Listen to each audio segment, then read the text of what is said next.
Bonjour, bon matin. To the Rugby Championship, the Springboks start against Argentina's Pumas in Gqeberha this weekend. Following a successful run in the British and Irish Lions series, eNCA's Justin Ford joins me live from Gqeberha ahead of the clash taking place tomorrow afternoon. I mean, a tongue twister for me, Justin, because I'm so excited that the Boks get to do it again after that amazing feat against the Lions. Your opening thoughts ahead of that match tomorrow, Justin?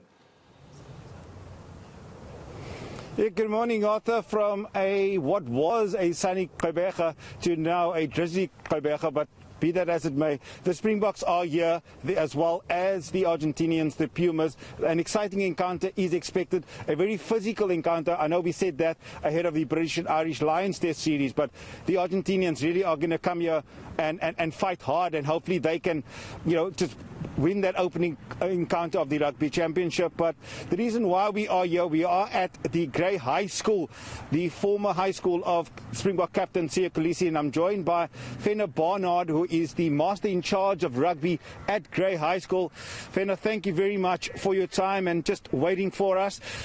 Just take us through the current situation. The Springboks are in your city, and unfortunately the captain cannot come and say hi to the boys. They can't go and watch him at the Nelson Mandela Bay Stadium. What is the mood like at the school at the moment?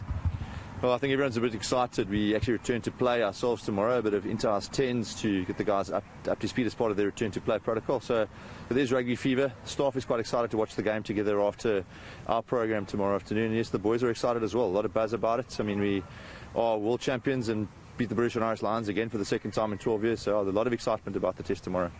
Absolutely. And then taking us through to Siya Kolisi, the man himself. Off air we were talking about how you had coached him and just that personal relationship that you had with him while he was still here and continue to have. Does he continue to inspire the young boys at the school at the moment? I think the relevance, the guy's transcending as a national captain. The comments about him after this British and Irish Lions Test series, it's not a flash in the pan that we continue to be successful at a national level. And yeah, he is an inspiration for a lot of boys. It's not a buzzword, it's legitimate. And I think that example as a human being is something I've said a few times. I think is actually more important than as a player.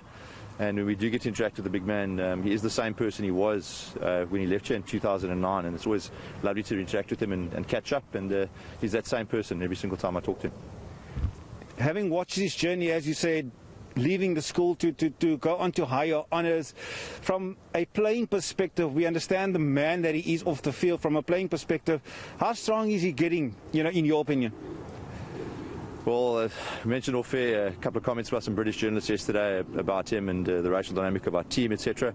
I think maybe people look a little bit closer and maybe become a bit more analytical about the game. I thought he was incredibly good at the Test series. My man of the match in the second Test, no slights on Makazole Mapimpi. But yeah, the man he's the best in his position and he's an incredible leader.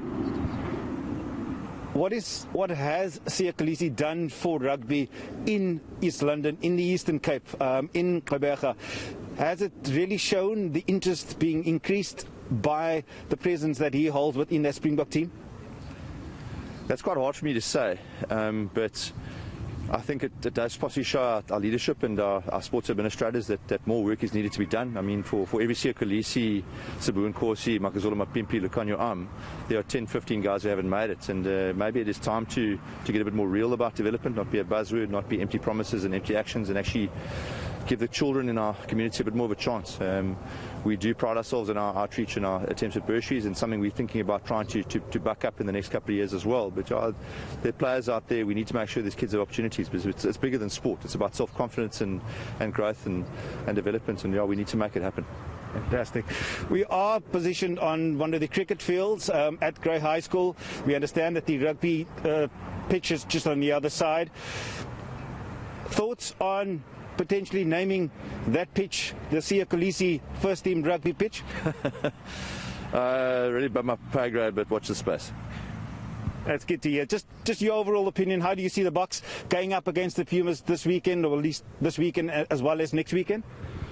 Well, from my armchair perspective, possibly a couple of guys who are a bit rusty, but also very nice to see guys like Jesse Creel, Francois Stein, etc. getting a bit of a run. Joseph Gqeberha, I'm quite excited to see him play at hooker. So yeah, Hawk win, narrow, 5 points or so. Veno, thank you very much for your time, and always appreciate the thoughts of, the former schools that these players have attended, to see the progress of themselves as not only as players but also as professionals. Arthur, well, there we go. An exciting encounter expected tomorrow at the Nelson Mandela Bay Stadium. We'll be with you throughout the day from various points, hoping to speak to a few other people to really just give you some proper build-up ahead of that test match tomorrow. Fantastic work there. Justin Ford and Gqeberha joining me ahead of the Rugby Championship between the Boks and Argentina. Gareth and Tumelo, that's it.